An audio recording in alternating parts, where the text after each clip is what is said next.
O maior diferencial desse projeto, eu creio que está ligado assim, à magnitude dele, né? A gente tem, são muitas áreas e cada área é tratada individualmente no detalhe.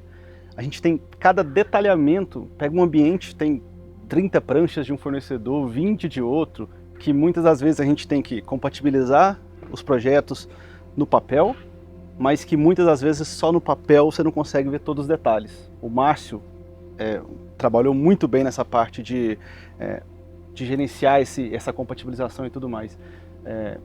Alguns detalhes de banheiro, por exemplo, quando a gente pega todas aquelas bancadas que a gente teve que pensar como que ia reforçar aquilo, como que eu vou trabalhar esse espelho, essa espessura é muito fina. Exatamente, e esse diferencial nesse projeto traz um detalhamento ímpar em cada situação, em cada ambiente, e esse detalhamento é muito complexo, trouxe uma complexidade muito grande, porque não só no projeto, mas em todos os fins, nos acabamentos, é uma casa, uma obra que foi diferenciada no executivo, bem diferenciada. Cada ambiente tem a sua característica, a sua história, então nenhum é parecido com o outro, então não tem aquela questão de repetição.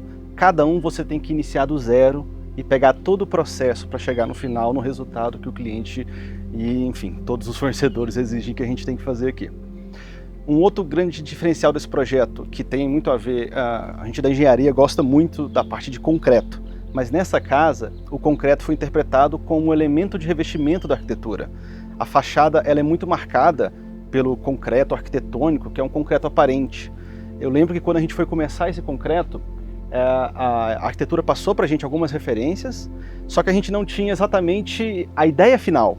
Então a gente, acho que foi uma das primeiras casas que a gente fez um protótipo. Exatamente. Bem na entrada da casa a gente colocou um protótipo onde a gente imprimiu a tonalidade da madeira nesse protótipo. E aí, como a gente não tinha certeza, nem o cliente, de o que ele queria, a gente trabalhou com diversos tipos de tábua, diversos tamanhos, diversos espaçamentos, enfim, para conseguir que o carimbo da madeira seja impresso no concreto e fique aquela característica dos nós, exatamente, dos veios da madeira. Eu lembro que isso foi um trabalho, enfim, muito complexo, mas a gente teve um resultado legal, onde a arquitetura veio com o cliente. E eu diria que a parte mais complexa na execução, no executivo de todos os revestimentos nesta casa, foi a parte do concreto aparente, porque não era surpresa para a gente, porém para a execução, porque tomamos o cuidado em todos os detalhes pertinentes que foi levantado pela equipe.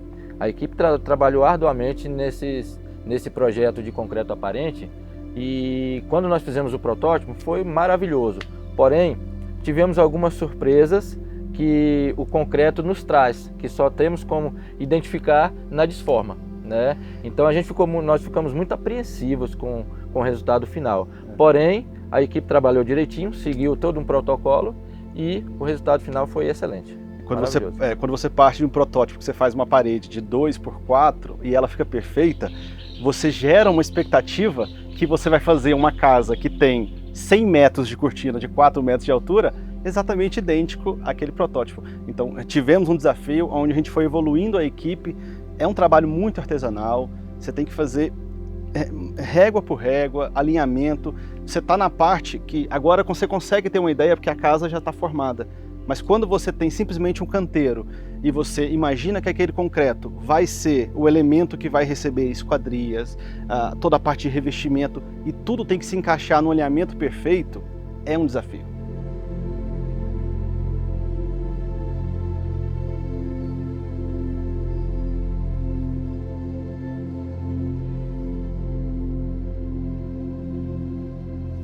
Uma obra como essa, ela contou no canteiro de obra com picos de mais de 100 pessoas trabalhando, e quando a gente listava fornecedores, que a gente tinha um quadro, simultaneamente a gente chegou a ter mais de 60, 70 fornecedores que tinham que demandar alguma atividade. E a gente tinha que, como responsáveis da obra, delimitar a hora certa de cada um entrar para um não interferir no outro. É um trabalho que tem que ser diário, não é uma coisa que já nasce bonita num cronograma, num Gantt que você olha que vai acontecer. Tudo é meio que, não é eu começo e termino, tudo tem um meio, você tem que fazer um para liberar o outro. Não os fornecedores às vezes querem entrar, tipo assim, quando isso aqui ficar pronto eu entro e faço toda a minha atividade. Mas muitas das vezes ele tem que estar conversando com a outra pessoa que está trabalhando. Então, um exemplo, o forro de madeira, que é um que sela um ambiente muito grande. Todo mundo teve que conversar. Então, por exemplo, a gente teve que fazer reunião com o pessoal do forro de madeira, junto com o pessoal do ar-condicionado, junto com o pessoal de automação, com o pessoal de luminotécnico, o pessoal das cortinas, que nem tinha sido fechado, o cliente nem sabia qual que ia, mas a gente tinha que alinhar tudo isso antes. Esse é um exemplo que demonstra que essa gestão desses processos, ela acontece desde a arquitetura, depois a engenharia, mas o canteiro, a figura do mestre e de quem está no operacional, consegue dar uma visão macro para todos os fornecedores, que diariamente a gente tinha que fazer reuniões de alinhamento. E juntamente a isso, são trabalhos que são feitos simultaneamente, né? São, como você falou, são várias equipes trabalhando ao mesmo tempo, e nós que estamos na linha de frente, às vezes temos que ser psicólogo, psicanalista, né?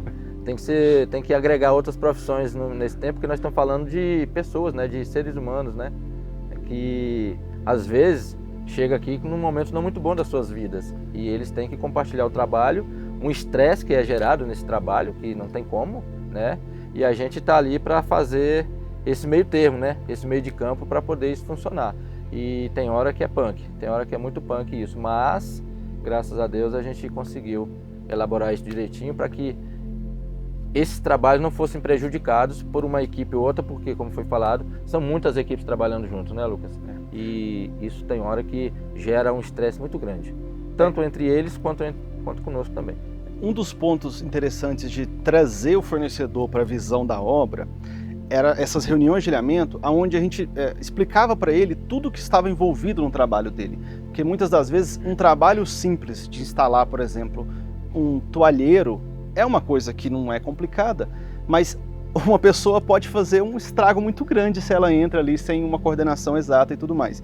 Então, a gente sempre tinha a figura de explicar para eles o quanto de valor de material os produtos aplicados nessa casa detinham, para eles tomarem o cuidado de tanto proteger, seja um propé, seja tomar cuidado com as paredes que estão revestidas, com a pintura que já está pronta, com a marcenaria que foi produzida, ficou 6, 7 meses sendo produzida, depois mais 3 meses para ser montada, e às vezes um acidente, uma coisinha, trazia um transtorno grande. Então, dos sucessos que a gente teve foi realmente fazer várias reuniões, e aí foram cansativas, estendiam o horário, passavam no expediente, onde a gente explicava para os fornecedores, e eles também passavam o ponto de vista deles, as sugestões que eles tinham para o projeto, e aí a gente vai chegando no resultado que temos hoje.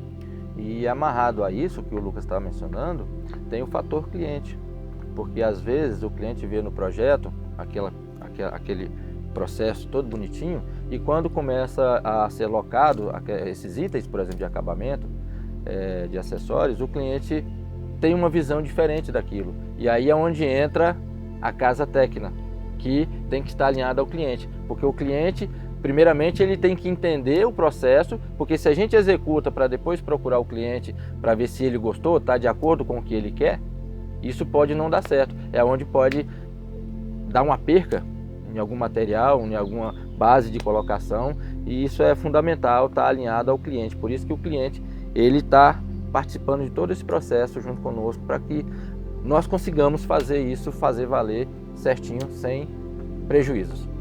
Tudo que você vê nessa casa foi testado ou prototipado algumas vezes antes de ser aplicado.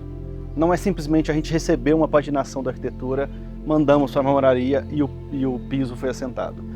Isso foi estudado, revisado, enviado para várias pessoas aprovarem, estudarem, colocar a amostra de chapa na obra, ir na marmoraria, confirmar a amostra, definir o sentido dos veios.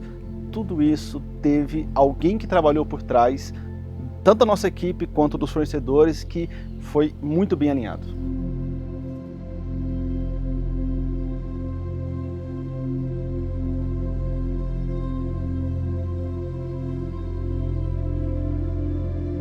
Nós temos a visão que uma casa técnica, além de ser uma casa muito bonita, que atende a todo aquele projeto que a arquitetura imaginou maravilhoso, é uma casa que precisa funcionar muito bem. é uma casa que você não tem que ter nenhum estresse com a manutenção, que ela tem que durar por muitos anos, mantendo aquela qualidade de quando a gente entregou para o cliente. Então, para acontecer isso, tudo tem que ser pensado muito antes, numa etapa pré-obra, numa etapa de planejamento. Não é simplesmente o cliente pensar, vou começar e no dia seguinte está começando. Tem uma série de planejamento, de ações, reuniões que têm que ser entendidas, e principalmente com a leitura do cliente, porque a arquitetura faz muito bem o trabalho de mostrar o que aquele cliente precisa, o que foi pensado nos ambientes para ele ter um conforto da sua família. Mas a gente na engenharia tem que se preocupar muito de o que ele pensou naquela casa, o que ele imagina de todos os sistemas que tem que funcionar, qual o tipo de conforto, quanto ele quer investir. É uma casa técnica, como o Lucas falou, ela tem que ser funcional, tem que ser agradável, né? E ela não pode ser enjoativa, né? Nós falamos que nós não construímos casas, como foi dito, nós construímos lares e sonhos. O cliente, ele empenha um sonho na casa dele, né? E a nossa tarefa é tentar desvendar um pouco disso, claro, em cima dos projetos e daquilo que o cliente está propondo, do que ele quer, porque quando uma coisa a gente percebe, como eu falei aqui agora há pouco, nós temos que ser um pouco psicólogos, um pouco psicanalistas, no sentido de que entender esse lado do cliente, entender que ele não gostou muito daquilo. Aí nós chegamos, conversamos com ele, preocupa não que nós vamos ver uma situação melhor, vamos refazer isso aqui para ficar no agrado do cliente, porque não adianta o cliente simplesmente fazer uma residência, uma casa, e ele chegar e passar por aquilo ali todo dia, eu não gostei daquilo ali. Ele vai ficar com aquilo ali o tempo que ele estiver nessa casa. Então assim, nós temos que fazer valer essa casa técnica, não só ao gosto do cliente, mas que ele se sinta bem e agradável usando essa residência, claro, com tudo funcionando, né? Com tudo ao seu dispor e funcionando bem. Uma casa técnica seria isso. É difícil resumir em poucas palavras o que é a casa técnica, porque é um processo tão longo, são tantos anos que a gente fica se empenhando em trazer para aquela família que confiou a nós o sonho deles, tudo aquilo que eles estão imaginando, porque a expectativa é muito alta.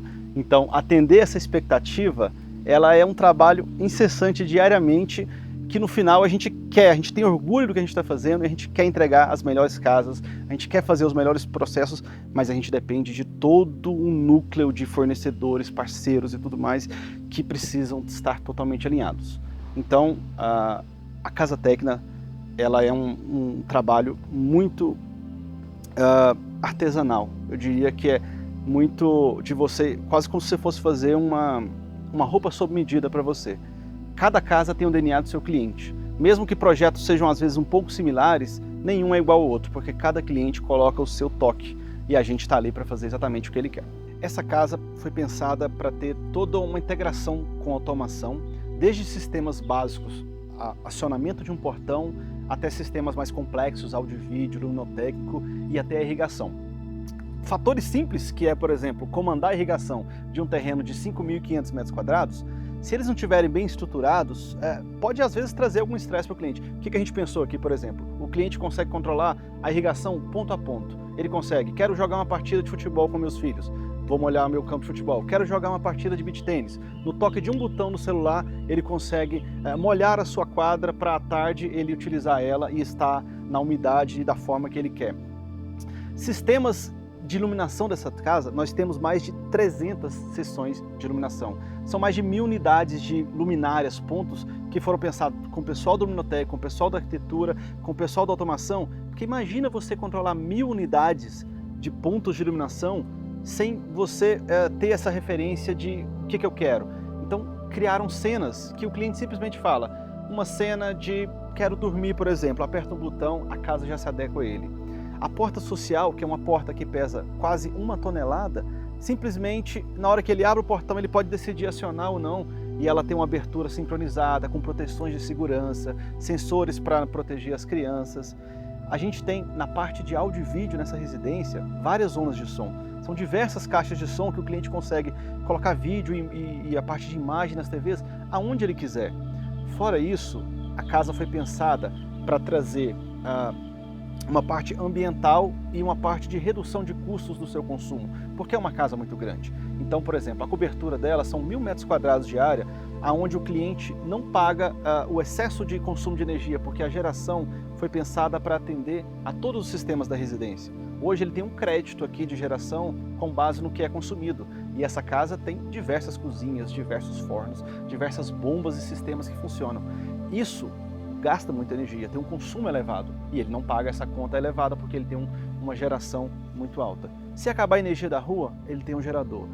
Para utilizar durante o dia, seja da forma que ele estiver, o gerador fica monitorando a energia, acabou, abaixou alguma tensão, ele entra.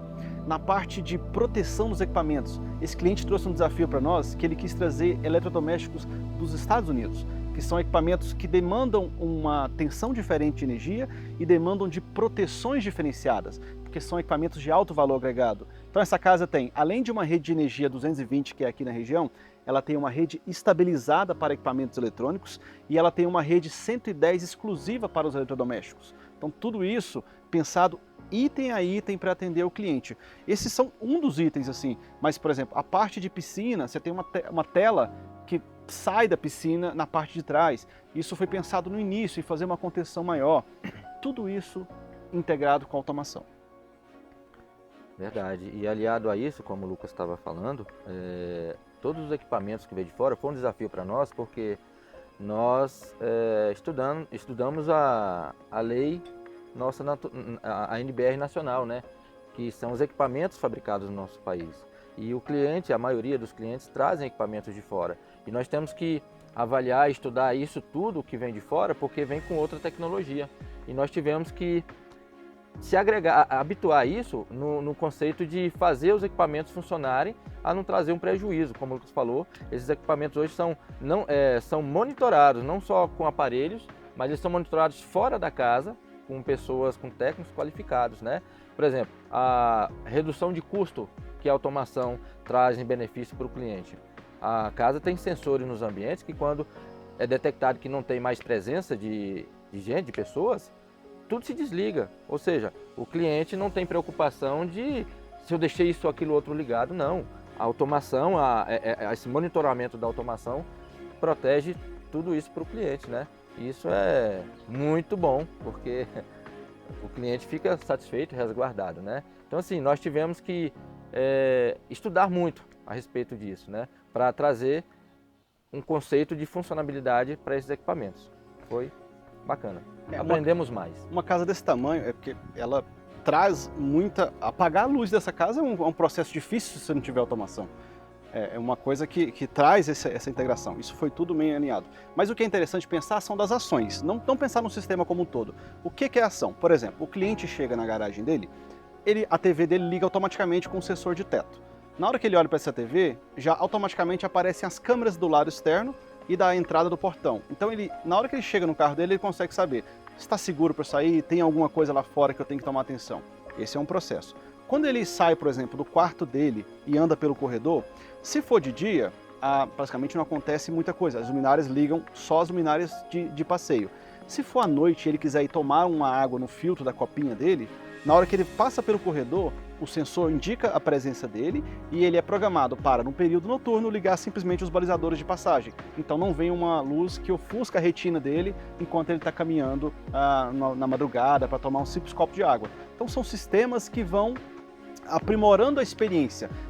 Parecem complexos, mas quando isso é bem pensado para a rotina da casa, traz muito conforto que uma casa dessa tem que trazer. Um item que parece bobo, que é o ar-condicionado, é um item super complexo. Essa casa tem mais de 1 milhão de BTUs de ar-condicionado, que é uma medida que você pensa para comprar, vou ali comprar uma unidade de 12 mil. Aqui, 100% da casa é climatizado. 100%. Closet climatizado, banheiro é climatizado, salas, cozinha, toda ela é climatizada. E isso é uma automação central. As condensadoras que exigem manutenção, que é o que faz funcionar, geram ruído e precisam de manutenção. Então, ao invés de colocar isso na cobertura, nós colocamos no jardim. No jardim, você fala, Lucas, um jardim tão bonito desse, você vai colocar condensadoras, só que aí que está o grande segredo. A gente disfarçou, porque foi pensado com o paisagista, e hoje você não consegue ver. Você chega aqui na casa e fala assim, onde estão os sistemas de ar-condicionado? Eles estão de frente para vocês e vocês não percebem, porque eles funcionam de forma integrada com a casa. Cada cômodo foi pensado para o fluxo de ar gelado não incomodar a pessoa no local que ela está sentada. Então, ambiente por ambiente, a gente teve que revisar. Se eu estou sentado aqui, eu não quero que o difusor no teto que solta o ar gelado venha sobre mim. Esse ar gelado tem que sair um pouco mais distante para eu não sentir esse fluxo de ar, enfim, desconfortável aqui no meu corpo. Então, item a item para o ambiente foi pensado isso e foi um desafio tremendo juntar esse ar-condicionado com forro de madeira artesanal e produzido na obra.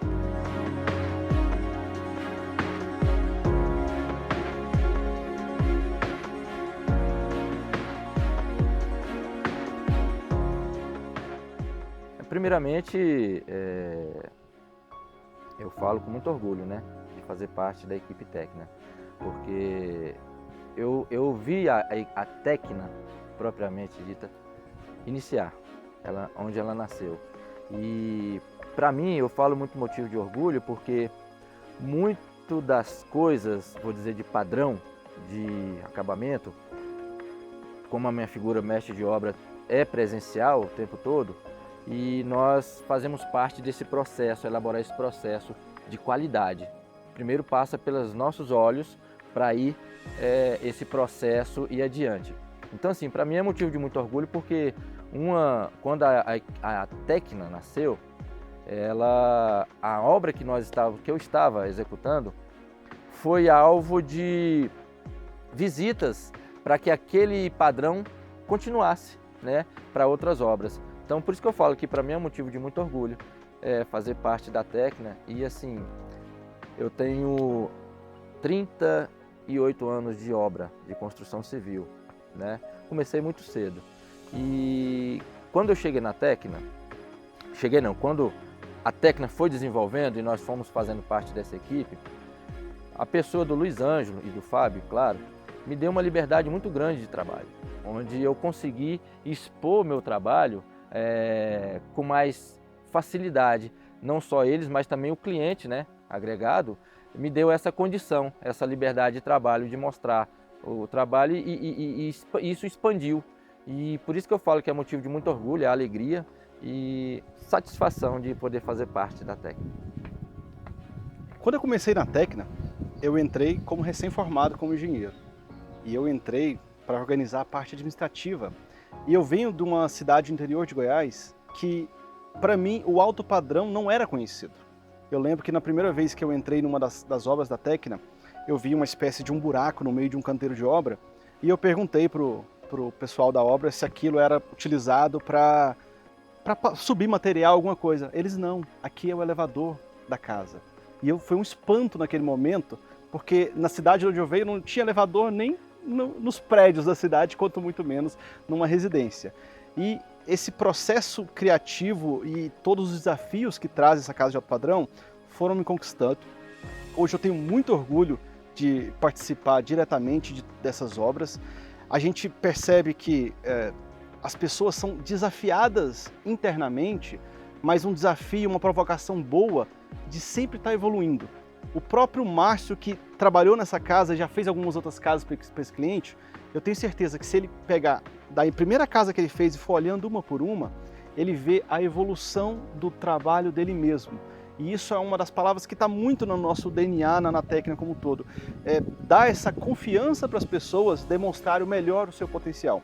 Eu tenho muito orgulho de pertencer à empresa e fazer parte desse nicho de construções de alto padrão residenciais que eu gostei muito, admiro, e cada vez a gente se impressiona mais e mais com os resultados que a equipe está desenvolvendo.